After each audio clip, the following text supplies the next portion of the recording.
ಎಲ್ರಿಗೂ ನಮಸ್ಕಾರ. ನಾನು ನಿಮ್ಮ ಸೂರಜ್. ನನಗೆ ಗೊತ್ತಿರೋ 1% ಹೇಳಕ್ಕೆ ಬಂದಿದ್ದೀನಿ. ಸೊ ಇದೇ ರೀತಿ ಇನ್ಫಾರ್ಮೇಷನ್ ಬೇಕಿದ್ರೆ ಫಾಲೋ ಮಾಡ್ತಾ ಇರಿ. ಸೊ ನಾನಿವತ್ತು ಚಳ್ಳಕೆರೆ ಕ್ರಾಸ್ ಹತ್ರ ಟೀ ಕುಡಿಯೋಕ್ಕೆ ಹೋಗಿದ್ದೆ. ಹಾಗೆ ಟ್ರೈನ್ ಹಾರ್ನ್ ಸೌಂಡ್ ಕೇಳಿಸ್ತು. ಏನಪ್ಪ ಇದು ಪಾವಗಡದಲ್ಲಿ ಟ್ರೈನ್ ಓಡಾಡ್ತಿದ್ಯಾ ಅಂತ. ಅದಕ್ಕೂ ಮುಂಚೆ ನಾನೊಂದು 2-3 ವಿಡಿಯೋಸ್ ಇನ್ಸ್ಟಾಗ್ರಾಮಲ್ಲೇ ನೋಡಿದ್ದೆ, ಟ್ರೈನ್ ಓಡಾಡ್ತಿರೋ ವಿಡಿಯೋಸ್ನ. ಸೊ ಇದನ್ನು ಲೈವಲ್ಲಿ ನೋಡೋಣ ಅಂತ ಹೋಗಿದ್ದೆ. ಈ ಟ್ರೈನ್ ಬಂದ್ಬಿಟ್ಟು ಟ್ರ್ಯಾಕ್ಸ್ನ ಸಪ್ಲೈ ಮಾಡೋಕ್ಕೆ ಬಂದಿತ್ತು. ಸೊ ಇನ್ನೂ ನೀವು ನೋಡ್ತಾ ಇದ್ದೀರಾ, ಇನ್ನೂ ಪ್ಲ್ಯಾಟ್ಫಾರ್ಮ್ ಅಕ್ಕಪಕ್ಕ ಇನ್ನೂ ಟ್ರ್ಯಾಕ್ಸ್ ಆಗಬೇಕು. ಆಲ್ಮೋಸ್ಟ್ ಆಲ್ ನಾನು ಕೇಳಿದ ಪ್ರಕಾರ ಮಾರ್ಚಲ್ಲೇನೋ ಓಪನಿಂಗ್ ಆಗುತ್ತೆ ಅಂತ ಅಂತಿದ್ರು. ಕೆಲಸ ಕೂಡ ಫಾಸ್ಟಾಗಿ ನಡೀತಾ ಇದೆ.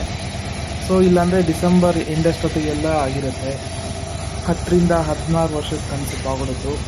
ಸೊ ನನಗೂ ನೋಡಿ ತುಂಬ ಖುಷಿ ಆಯಿತು. ನೀವೊಂದು ಗ್ಲಿಮ್ಸ್ ನೋಡ್ಕೊಬಂದ್ಬಿಡಿ, ಲಾಸ್ಟ್ವರೆಗೂ ನೋಡಿ. ಲಾಸ್ಟಲ್ಲಿ ಟ್ರೈನ್ ಹೇಗೆ ಟ್ರ್ಯಾಕ್ಸ್ನ ಕೊಡ್ತಾ ಇದೆ ಅಂತ ನೋಡ್ತೀರಾ. ಅದೇ ವಿಡಿಯೋ ಕೂಡ ಮಾಡಿದ್ದೀನಿ. ಸೊ ಟ್ರಾನ್ಸ್ಪೋರ್ಟೇಷನ್ ಕಾಸ್ಟ್ನ ರಿಡಕ್ಷನ್ ಮಾಡೋಕ್ಕೋಸ್ಕರ ಈ ಮೆಥಡ್ನ ಯೂಸ್ ಮಾಡ್ತಾರೆ ರೈಲ್ವೇಸ್ ಅವರು. ಸೊ ಹೀಗೆ ನಿಮಗೆ ಇನ್ಫಾರ್ಮೇಷನ್ ಹಾಗೂ ಕಂಟೆಂಟ್ ಬೇಕಾಗ್ತಿದ್ರೆ ಫಾಲೋ ಮಾಡಿ, ಲೈಕ್ ಮಾಡಿ, ರೀಪೋಸ್ಟ್ ಮಾಡಿ, ಶೇರ್ ಮಾಡಿ. Thank you.